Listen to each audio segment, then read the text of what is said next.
পুরোটা বলার আগেই ঠাস ঠাস 2টা চর বসিয়ে দেয়। তারপর বলে, তুই এত খারাপ আমি ভাবতেও পারিনি।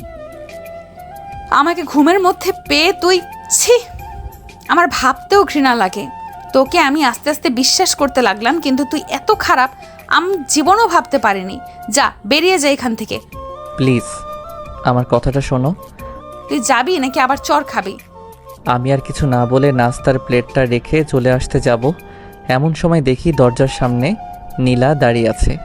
মনে হয় আমাকে চর মারার দৃশ্যটা দেখে ফেলেছে। লজ্জায় পুরো লাল হয়ে গেলাম। কিছু না বলে সোজা রুমের বাইরে চলে আসলাম। এরপর থেকে জান্নাতকে আর কোনো কল দেই না, ওর আম্মুকেও দেই। মাঝে মাঝে ওর আম্মু কল দিয়ে খবর নেয়, জাস্ট এতটুকুই। কয়েকদিন পর বাবা মা চলে আসে, এসে আমাকে বলে, কিরে বৌমা কই? ওর বাপের বাড়ি। তা তুই কি এতদিন ওখানে ছিলি? না, মাঝে মাঝে যেতাম। চুপ কর বেয়াদব। তুই কি ভাবছিস আমি তোর কোনো খবর রাখি না? ঘরে বউ রেখে অন্য মেয়ে নিয়ে ঘুরতে তোর কোনো লজ্জা করে না? বৌমা আমাকে সব কিছু জানিয়েছে। বাহ, নিজের দোষ না স্বীকার করে আমাকেই ফাঁসিয়ে দিল। জানি বাবা এখন সত্য কথা বললে বিশ্বাস করবে না, তাই বলেও কোনো লাভ নেই। এরপর বাবা বললেন, এখন ওদের বাসায় যাবি আর জান্নাতকে সাথে করে নিয়ে আসবি। কিন্তু বাবা এখন তো। কোনো কিন্তু নেই, যেটা বলছি সেটাই। এখন তো রাত হয়ে গেছে, এখন কিভাবে আনবো? কালকে সকালে নিয়ে আসলে হবে না? ঘরদোপ এখন আনতে কে বলেছে? এখন তুই যাবি, রাতে থেকে কালকে সকালে ওকে নিয়ে চলে আসবি। আমি কিছু বলতে যাব, এমন সময় বাবার দিকে খেয়াল করে দেখলাম রেগে আছে।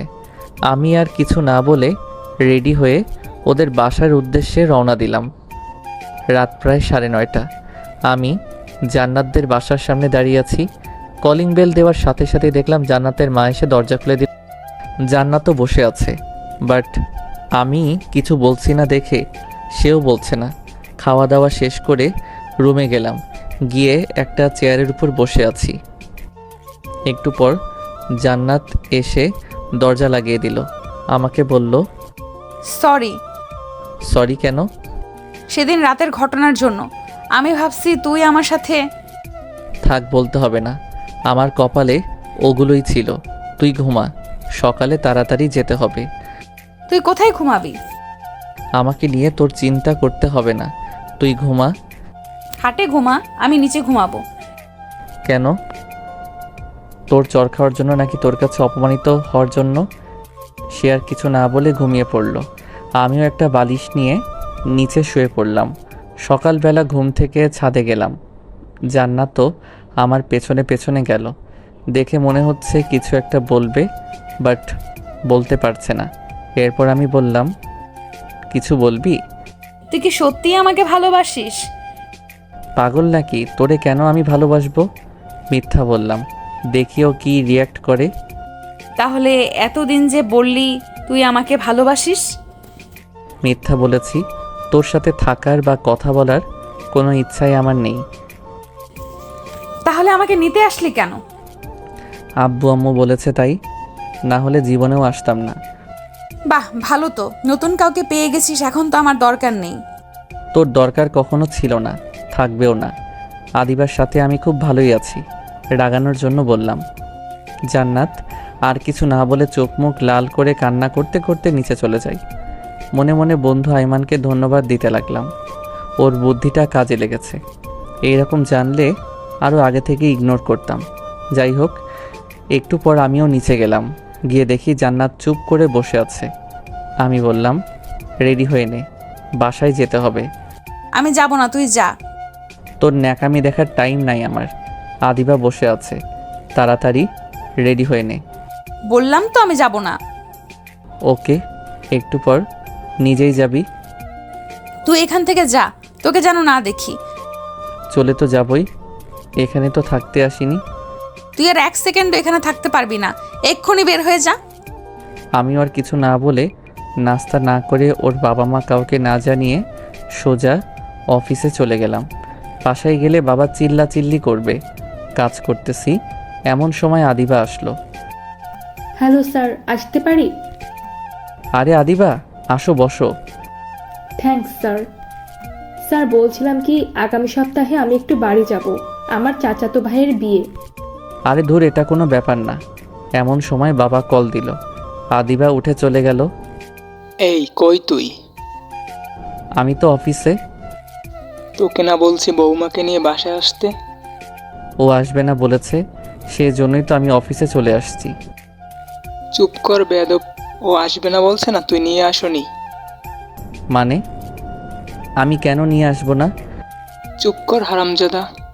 জান্নাত আমাকে সব কিছু বলেছে। তোর লজ্জা করে না ঘরে বউ রেখে অন্য মেয়েকে নিয়ে রাস্তায় ঘুরে বেড়াতে? আরে তুমি এসব কি বলো? সবগুলো মিথ্যা কথা। চুপ কর। মেয়েটা কখন থেকে কান্না করছে? আমি আর কিছু না বলে কেটে দিলাম। ধুর কুত্তি, বাবাকে আনিয়ে বানিয়ে কি বললো আল্লাহই জানে। নিজে সব দোষ করে এখন আমাকে ফাঁসাই দিছে।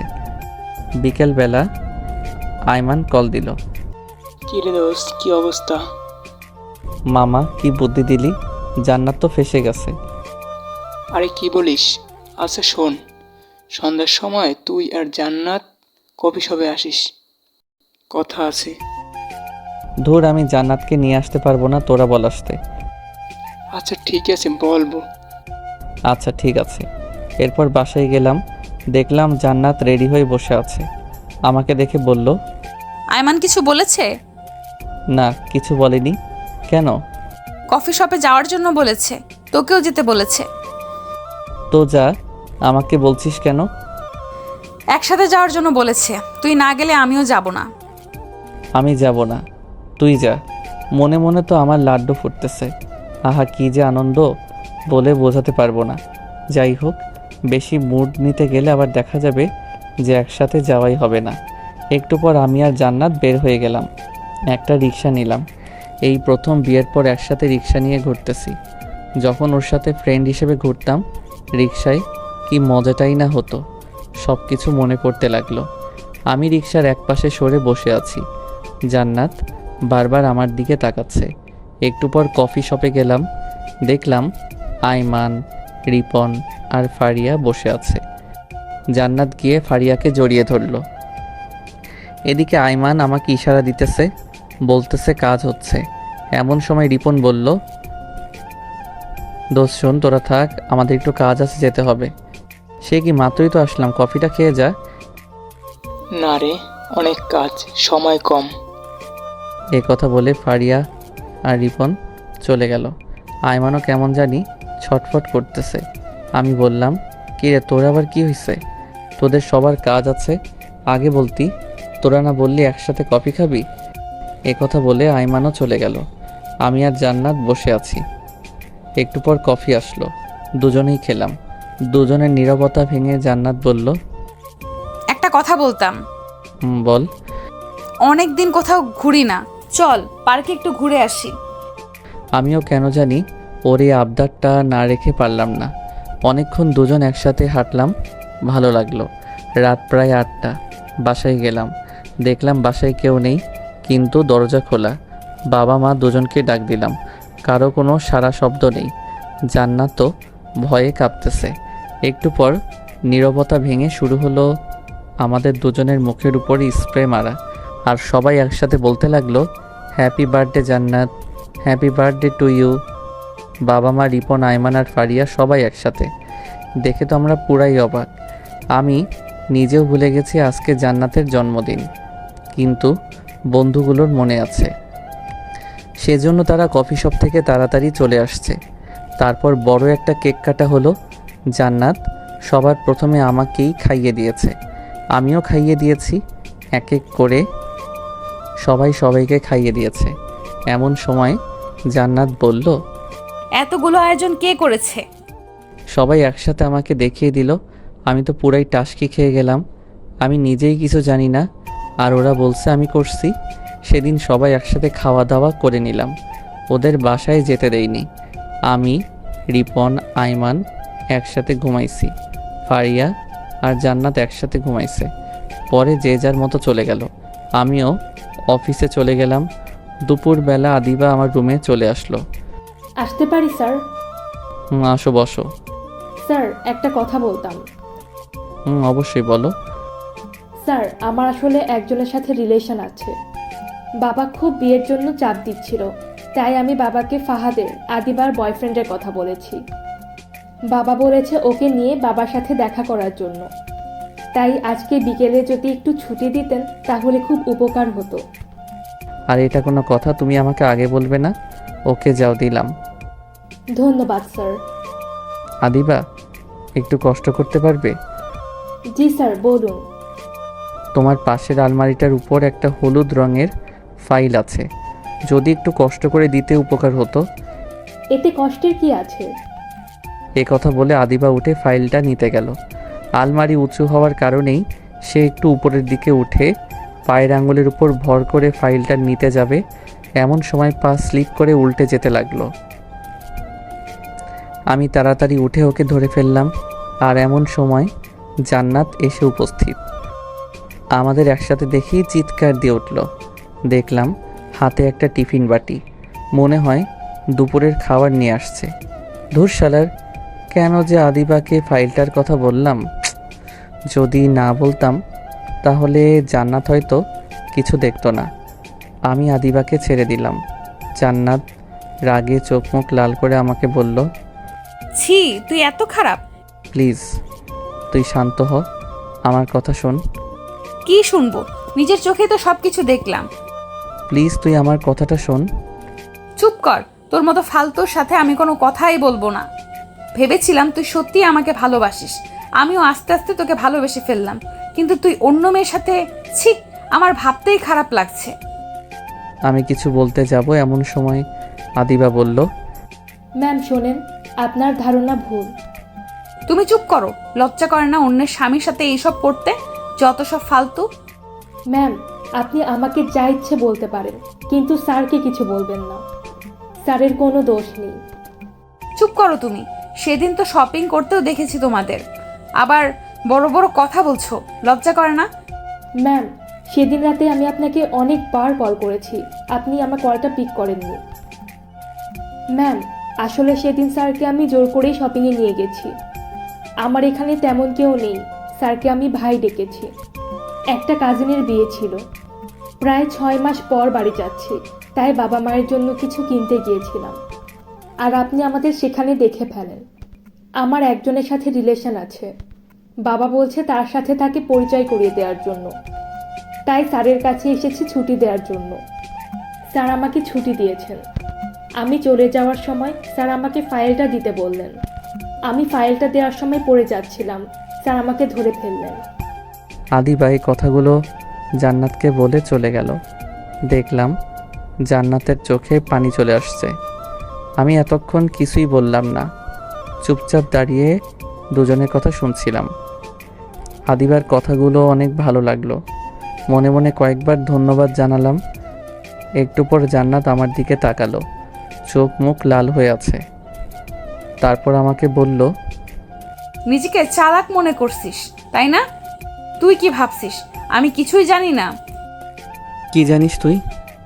এই যে এতদিন অবহেলার নাটক করেছিস, আমার সাথে খারাপ ব্যবহার করেছিস, নিজেকে হিরো ভাবছিস। মনে মনে ভাবলাম জান্নাতকে এগুলো আবার কে বলে দিছে, শালা আইমাইন না বলে দিল নাকি? এরপর আমি বললাম, এগুলো সব মিথ্যা কথা, আমি যা করেছি মন থেকে করেছি। তোকে এই কথাগুলো কে বলেছে? তুই কি ভাবছিস ওরা শুধু তোর ফ্রেন্ড? আমার না, ফারিয়া আমাকে সব কিছু বলেছে। শালার মেয়েদের পেটে কিছুই হজম হয় না, কি দরকার ছিল জান্নাতকে এগুলো বলার? তারপর আমি বললাম, তোকে এই কথাগুলো ফারিয়া বলেছে? দেখ ওর কি হাল করি। কি করবি তুই ফারিয়ার? এ কথা বলে আস্তে আস্তে এগোতে লাগলো। আমি বললাম, কি ব্যাপার, তুই এদিকে কেন আসছিস? কেন আসছি তাই না? দেখ একদম কাছে আসবি না, আমি কিন্তু চিল্লাচিল্লি করব। দেখুক, তাতে আমার কি? আমি পিছাইতে পিছাইতে দেওয়ালের সাথে লেগে গেছি। এই কি করছিস তুই? বলার আগে জান্নাত তার ঠোঁট দিয়ে আমার ঠোঁট চেপে ধরল। আমার পুরো শরীরের লোম দাঁড়িয়ে গেল। কিছুক্ষণ এভাবে থাকার পর আমি জান্নাতকে একটু দূরে সরিয়ে দিলাম। বললাম, এই তুই কি পাগল? এটা আমার অফিস, বেডরুম না। যদি কেউ দেখে ফেলতো। খাইছিস? মাত্রই তো খাইলাম। আরে দূর, এটা না, দুপুরে খাইছিস? না, তোর জন্য রান্না করে নিয়ে আসছি। তুই করছিস নাকি আম্মা করছে? দুজনেই করছি। তুই এত কথা বলিস কেন? আচ্ছা ঠিক আছে, বলবো না। তুই ফ্রেশ হয়ে আয়, একসাথে খাবো। ওকে। এরপর জান্নাত ওয়াশরুমে চলে গেল। আমি মনে মনে ভাবছি, অবশেষে জান্নাত লাইনে আসলো। হারামি বন্ধুগুলা না থাকলে হয়তো কিছুই সম্ভব হতো না। একটু পর জান্নাত বাইরে আসলো। আমি একটা প্লেটে ভাত দিয়ে তাকে বললাম, এই ধর, খেয়ে নে। আমি খাবো না। কি আজব, তুই না একটু আগে বললি খাবি? এভাবে খাবো না। তো কিভাবে খাবি? যদি কেউ একজন খাইয়ে দেয় তাহলে খাবো। আমি আর কিছু না বলে ওকে খাইয়ে দিলাম, নিজেও খেয়ে নিলাম। খাওয়া দাওয়া শেষে জান্নাতকে বাসায় পাঠিয়ে দিলাম। জান্নাত চলে যাওয়ার পর ফাইলটা নিলাম, এমন সময় আইমানের কল। দোস্ত কি অবস্থা? আরে মামা, কি বুদ্ধি দিলি! জান্নাত তো পুরো ফিদা হয়ে গেছে। আরে কি বলিস? আর জান্নাতের জন্মদিনে এত বড় একটা সারপ্রাইজ দেওয়ার জন্য ধন্যবাদ। আমি ভুলেই গেছিলাম ওর জন্মদিন। আরে মামা, সারপ্রাইজের কি দেখলা? আরো বড় সারপ্রাইজ তো এখনো রয়ে গেছে। আরে কি বলিস, কি সারপ্রাইজ তাড়াতাড়ি বল। না এখন না, বিকেলে কফি শপে আয়, বাকিরাও আসবে, সবাই একসাথে বলবো। আচ্ছা ঠিক আছে। শোন, আসার সময় জান্নাতকে নিয়ে আসিস। আমি রিপন ফারিয়াকে বলে আসছি। আচ্ছা ঠিক আছে। এই কথা বলে কল কেটে দিলাম। অফিস শেষ করে বিকেলবেলা জান্নাতকে বললাম রেডি হতে। সে রেডি হতে চলে গেল। আমিও ফ্রেশ হয়ে একটা কালো শার্ট পরে বাসার বাইরে দাঁড়িয়ে আছি জান্নাতের জন্য। একটু পর জান্নাত আসলো। বাহ, সেও কালো শাড়ি পরে আসলো। আমি দেখে আরও একবার ক্রাশ খেলাম। হাঁ করে তাকিয়ে আছি। একটু পর জান্নাতের ঝাঁকিতে বাস্তবে ফিরে এলাম। আমাকে বলল, এভাবে হা করে তাকিয়েছিস কেন? মশা ঢুকবে। আরে না, আমি একটা কথা চিন্তা করতেছিলাম। কচু করছিলি, যা এখন রিক্সা নিয়ে আয়। তারপর আমি একটা রিক্সা নিলাম। আমি একটু দূরে সরে বসতে চাইলাম, কিন্তু আমার বাম হাতটা চেপে ধরে বসে আছে। একটু পর কফি শপে পৌঁছে গেলাম। দেখলাম সবাই বসে আছে। আমাদের দেখে সবাই দাঁড়ালো। ফারিয়া বলল, বুঝি বুঝি, সব বুঝি। আচ্ছা, বুঝলে ভালো। এই হারামির দল, চুপ কর, সবাই আগে বস। এরপর আমরা সবাই বসলাম। আইমান সবার জন্য কফির অর্ডার দিল। বন্ধু, এবার বল, কি এমন সারপ্রাইজ যেটা মোবাইলে বলা যায় না, এখানে বলতে হবে? দোস্ত, আমার তো বিয়ে। সত্যি? সত্যি। তারপর সবাই আইমানকে কংগ্রাচুলেশনস জানালাম। আমি বললাম, তো বিয়ে কবে? পরশুদিন। হারামি, আগে বলিসনি কেন? দোস্ত, আমি নিজেও জানতাম না, আজকে সকালে আব্বা বলছে। আচ্ছা শোন, কালকে তোরা সবাই থাকবি, অনেক কিছু কেনাকাটা করতে হবে।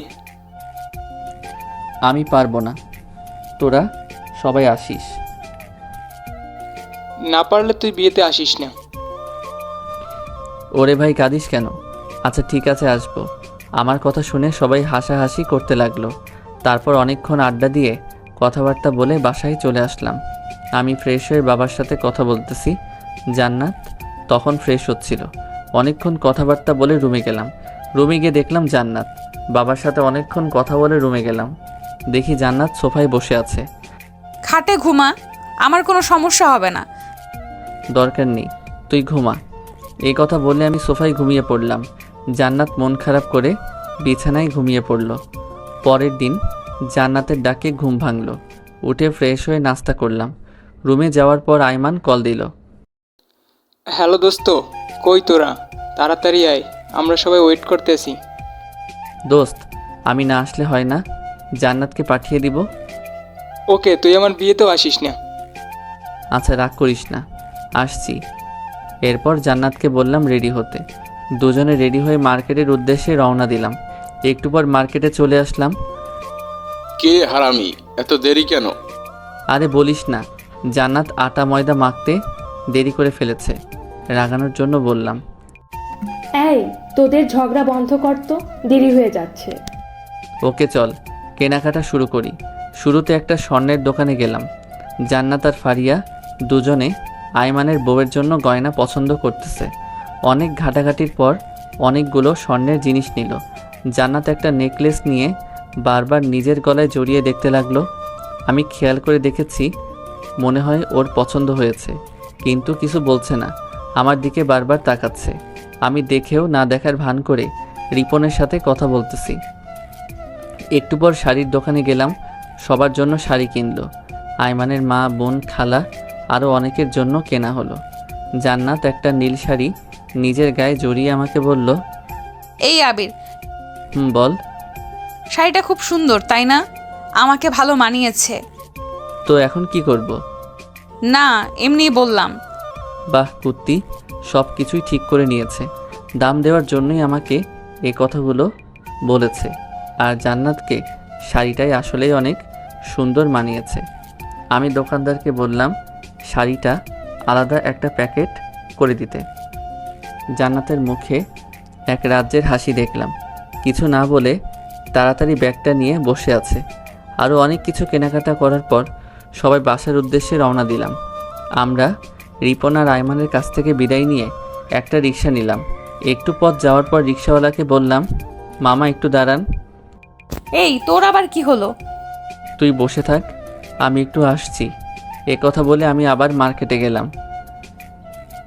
গিয়ে জান্নাতের পছন্দ করা নেকলেসটা কিনে নিলাম।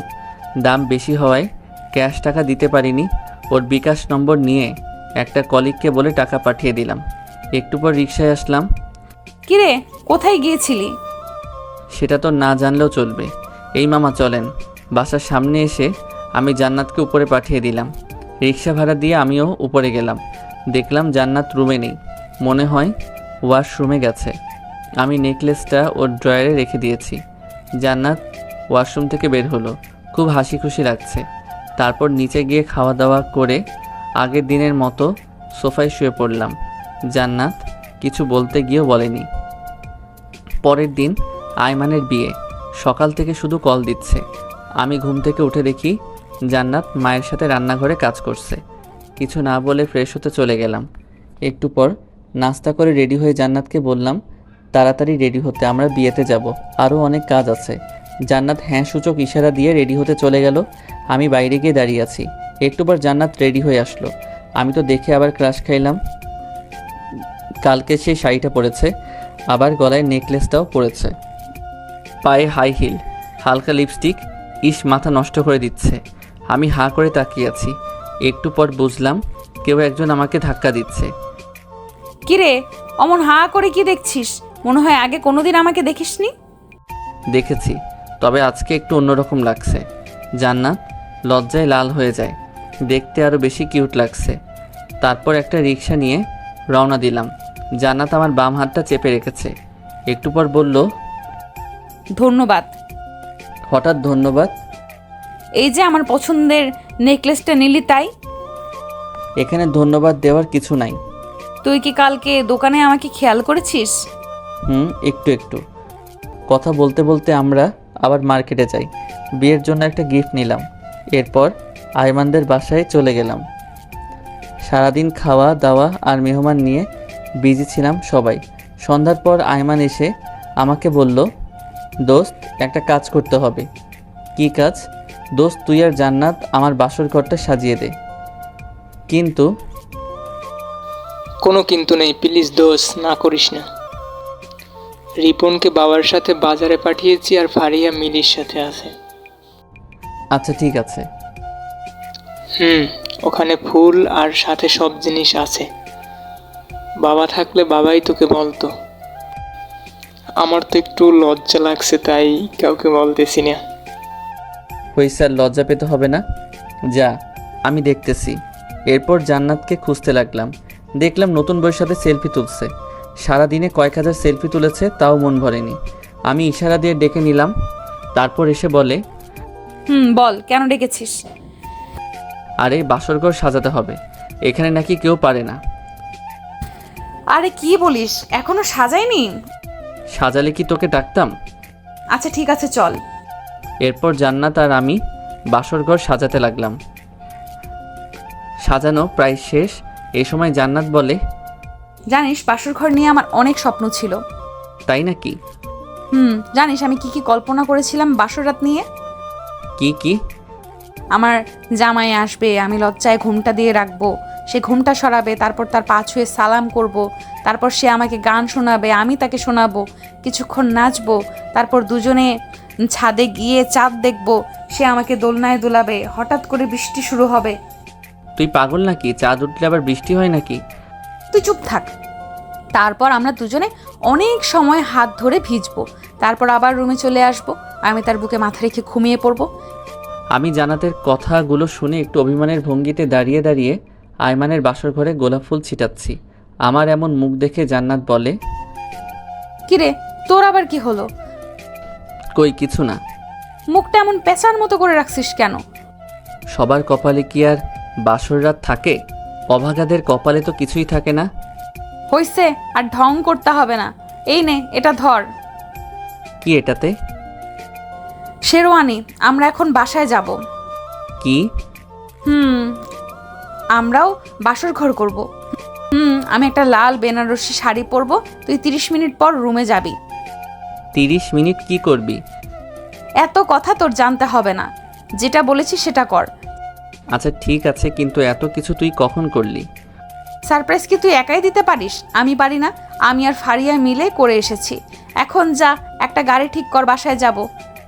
ওকে। একটা সিএনজি নিয়ে আমি আর জান্নাত তাড়াতাড়ি বাসায় গেলাম। আমি শেরওয়ানি পরে রেডি হয়ে আছি। কখন 30 মিনিট হবে ঘড়ির দিকে তাকিয়ে আছি। অবশেষে 30 মিনিট হলো। আমি বাসর ঘরে যাচ্ছি। কেমন যেন লজ্জা লাগছে। সব সময় থাকি, তবুও আজকে কেমন যেন লাগছে। দূর, এত শরম দিয়ে লাভ নেই। আগে ভিতরে যাই। আস্তে করে দরজাটা খুলে ভিতরে গেলাম। জান্নাত বড় একটা ঘোমটা দিয়ে বসে আছে। আমি গিয়ে ঘোমটাটা উঠালাম। জান্নাত খাট থেকে নেমে আমার পা ছুঁয়ে সালাম করলো। আমি বললাম, বেঁচে থাকো মা, স্বামী সংসার নিয়ে অনেক সুখী হও মা। ছি ছি, এটা কি বললাম? মা কেন বললাম? জান্নাত একটা গুতা দিয়ে বলে, এই কুত্তা, আমি তোর মা? এই না না, ভুল হয়ে গেছে, সরি, আর বলবো না। এই নে, কান ধরলাম। ওকে এখন একটা গান শোনা। এই আমি তো গান পারি না। কি বললি? আচ্ছা শোনাচ্ছি।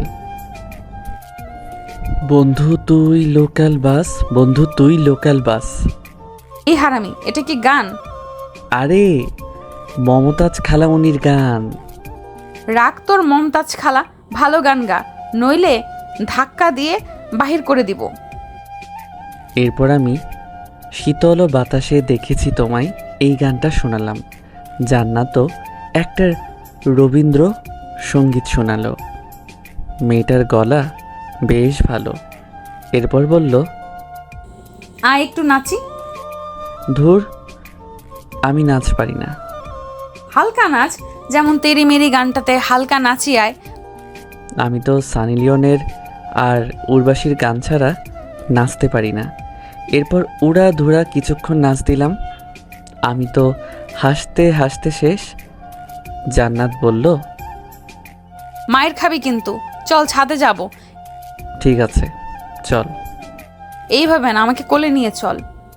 কি আর করা, ওকে কোলে নিয়ে ছাদে গেলাম। একটু পর বললাম, এই তুই কি খাস? ওরে আল্লাহ, এত ওজন তুই! আর একটু হলে তো মারাই যেতাম। জান্নাত কিছু না বলে আমার একটা হাত ধরে হাঁটতে লাগলো। আমারও অসম্ভব ভালো লাগা শুরু হলো। এরপর আমি জান্নাতকে কোলে নিয়ে পুরো ছাদ ঘুরলাম। একটু পর শুরু হলো রিমঝিম বৃষ্টি। জান্নাতের ইচ্ছাটা উপরওয়ালা পূরণ করে দিল। দুজনে অনেক সময় দিয়েই ভিজলাম। হঠাৎ একটা বাজ পড়ার সাথে সাথে জান্নাত আমাকে জড়িয়ে ধরল। এইভাবে কিছুক্ষণ চলার পর দুজনে নিচে চলে আসলাম। জান্নাত ভেজা কাপড় চেঞ্জ করে আসলো, আমিও আসলাম। একটু পর বললাম, এই শোন, আমরা ফ্রেন্ড ছিলাম ঠিক আছে, কিন্তু এখন তো স্বামী স্ত্রী হয়ে গেছি। এখন আর তুই করে বলবো না, তুমি করে বলবো। থুর না, আমি তুমি করেই বলবো। কিন্তু কেন? আচ্ছা ঠিক আছে, সবার সামনে তুমি করে বলবো, এমনিতে তুই করে বলবো। আচ্ছা ঠিক আছে। এই শোন, আমার না অনেক ইচ্ছা আমার টুইন বেবি হবে। তাই নাকি? তাহলে তো আমাকে ডাবল কষ্ট করতে হবে। কেন? একটা ছেলের জন্য যে কষ্ট করতে হবে, দুজনের জন্য তো ডাবল কষ্ট করতে হবে, তাই না? এই তোর মতলব কিন্তু আমি বুঝে গেছি। তাই নাকি? তাহলে তো ভালো। এই খবরদার কাছে আসবি না। আসলে কি হবে শুনি? আমি আস্তে আস্তে আগাতে লাগলাম আর জান্নাত পিছাতে লাগলো। পিছাতে পিছাতে একসময় খাটের উপর গিয়ে পড়ে যায়। জান্নাত লজ্জায় লাল হয়ে যায়, একটা কাপড় দিয়ে মুখ ঢেকে ফেলে। আমি কাপড়টা সরিয়ে ওর মিষ্টি বাঁকা ঠোঁটে আস্তে করে আমার ঠোঁট বসাই দিলাম। তারপর দুজনে হারিয়ে গেলাম অজানা এক রাজ্যে, যেখানে ভালোবাসা ছাড়া কিছুই থাকে না। থামেন, অনেক কিছু দেখে ফেলেছেন, এবার আমাদের একটু একা থাকতে দেন, আমাদের কাজ আমাদের করতে দেন। বাই।